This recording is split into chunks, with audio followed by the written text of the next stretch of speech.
الفيديو ده للناس اللي يهمها قوي ان الموبايل يكون شيك او شكله حلو، بس طبعا مش هنعتمد على جمال التصميم وبس. احنا اخترنا الموبايلات دي علشان غير انها موبايلات شيك من حيث الشكل، لكن كمان بتيجي بامكانيات قوية بالنسبة للفئة السعرية بتاعتها. في الفيديو ده هنرشح 3 موبايلات في فئات سعرية مختلفة. بس كالعادة قبل ما نبدأ عايزك تنزل تعمل لايك لانه بيفرق كتير في انتشار الفيديو، ولو كنت اول مرة تشوفني اشترك في القناة وفعل الجرس.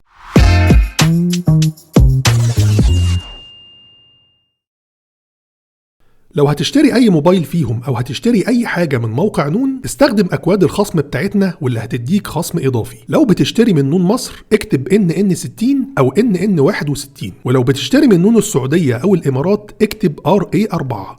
هنبدأ بأول موبايل شيك معانا وسعره حاليا خارج مصر حوالي $330 للنسخة الوحيدة 12256. الموبايل هو ريلمي 10 برو بلس. لما هتيجي تشوف الواجهة الأمامية هتلاقيها مثالية بالنسبة لسعر الموبايل، حواف قليلة جدا ومتماثلة من كل الجهات، مفيش حافة سفلية كبيرة، ونوتش بانش هول في المنتصف بحجم متوسط. ومن ضمن شياكة الواجهة إن الشاشة هنا كيرفد أو منحنية الأطراف، وده بيدي إحساس حلو مع زحلقة الأيقونات وأنت بتتصفح. لكن الانحناء هنا بسيط مش كبير، وده افضل من حيث زوايا الرؤية ومن حيث كمان قوة تحمل الشاشة لو الموبايل وقع منك. لكن مع ذلك الواجهة الامامية مش احلى حاجة في التصميم. ظهر الموبايل هنا جاي بتصميم غريب ويشد العين، وانا هنا بكلمك عن اللون اللي معانا واللي اسمه هايبر سبيس. النص الفوقاني بيدي انعكاسات مع الضوء، عبارة عن شعاع خارج من فريم الكاميرات بيمشي بالتدريج على جسم الموبايل، وفي نفس الوقت النص التحتاني بيعمل انعكاسات مصنفرة او حاجة زي جليتر كده، ميكس غريب ولكن عامل شكل حلو ويلفت نظر اي حد يشوفه. في نفس الوقت الكاميرات جايه جوه دايرتين منفصلين عن بعض، وانا بحب التصميم ده لانه بيبقى بسيط وشيك في نفس الوقت. لكن مش الشكل بس هو اللي خلى الموبايل جميل، حاجات تانية مهمه زي السمك القليل 7.9 مللي وزي الوزن الخفيف 175 جرام. الموبايل رغم ان حجمه كبير لكن مسكته في الايد مريحه وفي نفس الوقت سمارت وفيها شياكه. باختصار وزي ما قلنا في فيديو المراجعه، ريلمي 10 برو بلس هو اشيك موبايل حاليا في السعر ده. لكن برضو احنا اتفقنا ان الشكل مش كل حاجة. شاشة الموبايل جاية من نوع سوبر اموليد بدقة فول اتش دي وبتردد 120 هرتز. تجربة المشاهدة عليها ممتازة والوانها مشبعة جدا، ومع حجم الشاشة الكبير 6.7 بوصة هتاخد تجربة قوية وممتعة سواء في مشاهدة الفيديوهات او حتى وانت بتلعب جيمز. وريلمي استغلت نوع الشاشة الاموليد وخلت البصمة في الشاشة، وما تقلقش منها خالص، ادائها سريع وتقدر تعتمد عليها. لكن اللي احلى كمان من الشاشة هو الاداء العام للموبايل. المعالج اللي جاي في ريلمي 10 برو بلس هو اقوى معالج ممكن تاخده بالسعر ده، دايمنستي 1080 مع حجم رامات 12 جيجا. المعالج ده بينافس سناب دراجون 778 جي. تجربة التصفح وفتح التطبيقات سريعة ومريحة جدا، ده غير ان واجهة ريلمي هنا مستقرة وما فيهاش الغلطات بتاعة واجهات تانية. الاداء اليومي للموبايل من اقوى المزايا بتاعته وهيعجبك جدا سواء كنت مستخدم عادي او حتى عايز الموبايل علشان الجيمز، وده لان المعالج ده قوي في الالعاب وبيشغلها على اعدادات جرافيك عالية. PUBG مثلا شغالة على 60 فريم، ودي حاجة هتعجب ناس كتير من محبين اللعبة. وتجربة اللعبة عموما ممتعة مع حجم الشاشة الكبير والوانها القوية، وكمان مع صوت السبيكر واللي اتكلمنا عنه في فيديو المراجعة. الموبايل جاي بسبيكر ستيريو وبيطلع واحد من افضل الاصوات اللي جربتها، سواء من حيث الجودة لانه صوت مجسم ومليان تفاصيل او من حيث درجة العلو. من المزايا القوية كمان في الموبايل هي قدرة الشحن 67 واط، ودي الاعلى حاليا في السعر ده. والموبايل بيشحن من 0 لحد 100% في حوالي 40 دقيقة فقط، وده وقت ممتاز. حجم البطارية هنا 5000 ملي أمبير واستهلاكها كويس وكافي جدا انه يكمل معاك اليوم لاخره. كاميرات الموبايل بتدي صور معالجة الوانها حلوة وعجبتني بالنسبة للكاميرات الخلفية، سواء الكاميرا الأساسية او الكاميرا العريضة. واقوى حاجة فيهم هو الوضع الليلي واللي هيفرق معاك كتير لو بتصور في إضاءة ضعيفة. ولكن بالنسبة لكاميرا السيلفي معالجة الوانها ما عجبتنيش قوي، ولكن برضه بتتفوق في الإضاءات الضعيفة. لكن اللي هيعجبك اكتر من الصور هو الفيديو، وده لان الموبايل بيقدم امكانيات ومزايا كتير بتساعدك في انك تعمل فيديوهات قوية. قبل بقى ما اقولك على الموبايل التاني، عايزك تشترك في جروب التليجرام بتاعنا، هتلاقي الرابط تحت الفيديو. الجروب ده بينزل عليه كل المنتجات اللي عليها عروض وخصومات قوية، سواء منتجات الكترونية او غير الكترونية. دوس على الرابط وبعدين دوس جوين او اشترك.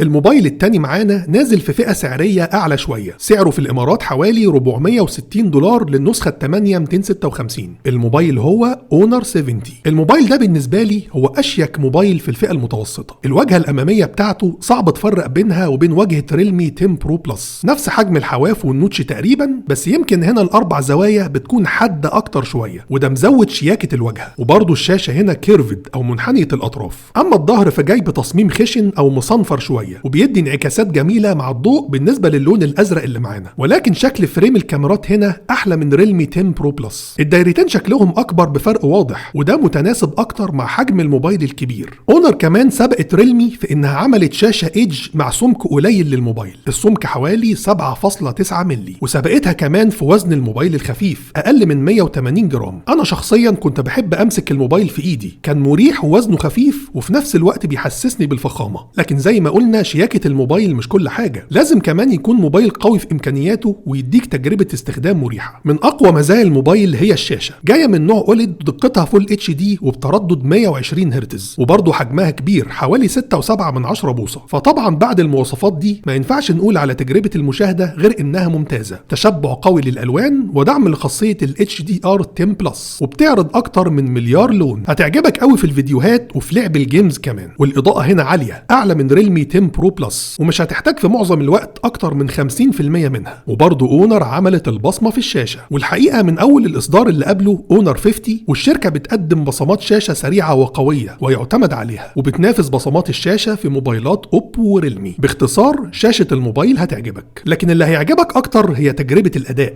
المعالج هنا هو سناب دراجون 778 جي بلس مع 8 جيجا رام، معالج قوي وطبيعي يكون موجود في موبايل بالسعر ده. ولكن الحقيقه واجهه اونر هنا بتقدم تجربة مستقرة جدا في الأداء. التصفح وفتح التطبيقات بيتم بسرعة وسلاسة، ومفيش غلطات أو باجز قابلتني، مع إن الواجهة هنا مليانة أنيميشنز وإمكانيات قوية، لكن مع ذلك سريعة ومستقرة. الحقيقة تجربة الأداء هنا هتخليك تحب الموبايل أكتر. وبالنسبة للجيمز فالمعالج مش هيأثر معاك، وهيشغلك الألعاب بأداء سلس جدا وعلى إعدادات جرافيك عالية. PUBG بتشتغل لحد 60 فريم، والسخونة هنا هتلاقيها بسيطة جدا، ودي حاجة معروفة عن معالجات سناب دراجون. بالنسبة بقى لقدرة الشحن فالموبايل جاي بشاحن 66 واط، بيشحن نص البطارية في حوالي ربع ساعة، وبيشحنها بالكامل في 45 دقيقة. حجم البطارية هنا 4800 ملي أمبير، وباستهلاك فوق المتوسط هتديك من 7 ل 8 ساعات شاشة مفتوحة، وده رقم كويس جدا، والموبايل هيكمل معاك اليوم مستريح. بالنسبة للتصوير الكاميرات الخلفية صورها عجبتني وأحسن من الجيل السابق اونر 50. الكاميرا الأساسية دقتها 54 ميجا بكسل بمستشعر قوي من شركة سوني، معالجة الألوان وتشبعها كويس جدا، وتصويرها في إضاءة ضعيفة بيدي نتيجة قوية خصوصا مع الوضع الليلي. الكاميرا العريضة هنا دقتها ممتازة 50 ميجا بكسل، قليل لما هتلاقي كاميرا عريضة بالدقة دي، ومعالجة ألوانها حلوة وقريبة من الكاميرا الأساسية. أما كاميرا السيلفي دقتها 32 ميجا بكسل، تفاصيلها كتير لكن معالجة ألوانها مش أقوى حاجة، اللون بيبقى أفتح شوية من الحقيقة. تصوير الفيديو في الموبايل من ضمن الحاجات اللي اونر بتعتمد عليها في الدعاية، وده لأنه بيديك إمكانيات كتير زي ما شرحنا في فيديو المراجعة. وطبعا علشان تعرف تفاصيل أكتر عن مزايا وعيوب الموبايل ممكن تتفرج على الفيديو بتاعه.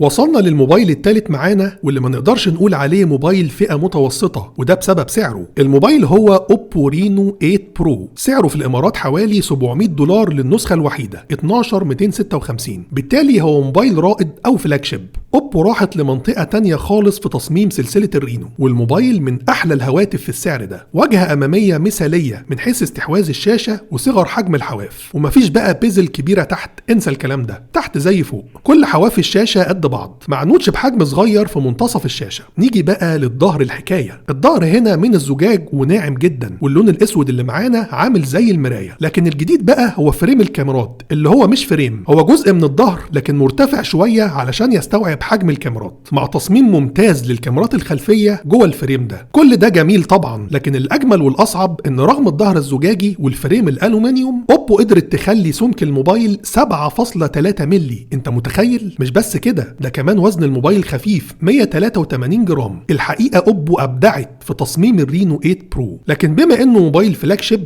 كان ناقصه حاجة مهمة، وهي مقاومة الماء بشهادة IP68 على الاقل. اما من حيث الاداء فالرينو 8 برو جاي بمعالج معالج رائد دايمنستي 8100 ماكس، وده بينافس سناب دراجون 3 تمانيات مع حجم رامات 12 جيجا. غير ان المعالج قوي، كلنا عارفين طبعا ان اوبو احسن شركه بتعمل لك واجهه سريعه ومستقره، تجربه الاداء ما فيهاش كلام، والموبايل معمول للاستخدام التقيل وفتح تطبيقات كتير في نفس الوقت. ده غير ان المعالج قوي جدا في الالعاب وبيشغلها على اعلى اعدادات جرافيك، بيشغل PUBG على 90 فريم، واداؤه مستقر جدا في اي لعبه تقيله. ده غير كمان ان السبيكر هنا بيزود قوه التجربه في اللعب بسبب جوده الصوت ودرجه العلو. الصوت عالي ومجسم ومليان تفاصيل، وفعلا صوت موبايل فلاج شيب. من اقوى الحاجات اللي في الموبايل قدره الشحن، بيشحن بقدره 80 واط، البطاريه بتشحن بالكامل في 30 دقيقه فقط، وده طبعا زمن شحن ممتاز. حجم البطاريه هنا 4500 ملي امبير، واستهلاكها كويس بالنسبه لحجمها، وهتكمل معاك لنهايه اليوم. بالنسبه لشاشه الموبايل فحجمها كبير 6.7 بوصه، ونوعها اموليد، دقتها فول اتش دي، وجايه بتردد 120 هرتز. الشاشه معتمده من نتفليكس وامازون برايم فيديو، وتجربه المشاهده عليها قويه جدا وبتشبع الالوان بشكل ممتاز. ده غير ان اضاءتها عاليه وبتوصل 950 نتس. وطبعا اوبو احسن شركه تعمل بصمه في الشاشه، البصمه هنا سريعه جدا ومش هتاخد اي وقت في فتح الشاشه، وتقدر تعتمد عليها. اما بالنسبه لكاميرات الموبايل فالحقيقه بتدي صور نقيه وحاده جدا والوان مشبعه، خصوصا الكاميرا الاساسيه تفاصيلها كتير، وبتعتمد خاصيه اسمها ماري سيليكون. هتحس فعلا بفرق في الصور بين الموبايل ده واي موبايل تاني فئه متوسطه. حتى كاميرا السيلفي رغم ان معالجه الوانها فاتحه شويه، لكن الصوره بشكل عام نقيه وحاده جدا. ده غير ان زاويه تصوير الكاميرا واسعه جدا. ومن اقوى المزايا في الصور هو الوضع الليلي في الاضاءات الضعيفه، واللي بيديك واحده من افضل النتائج اللي ممكن تاخدها. وبالنسبه لتصوير الفيديو فالموبايل بيديك امكانيات قويه، ولكن كان ناقصه حاجه مهمه في السعر ده، وهو التثبيت البصري. وبرضه تقدر تشوف تفاصيل اكتر عن الموبايل في فيديو المراجعه. دول كانوا اشيك 3 موبايلات جربناهم السنه دي. ما تنساش تستخدم اكواد الخصم بتاعتنا لو هتشتري اي حاجه من موقع نون، وما تنساش تشترك في جروب التليجرام، وهتلاقي الرابط بتاعه تحت الفيديو. مستني تعليقاتكم واسئلتكم في الكومنتات. اشوفكم ان شاء الله الفيديو الجاي. سلام عليكم.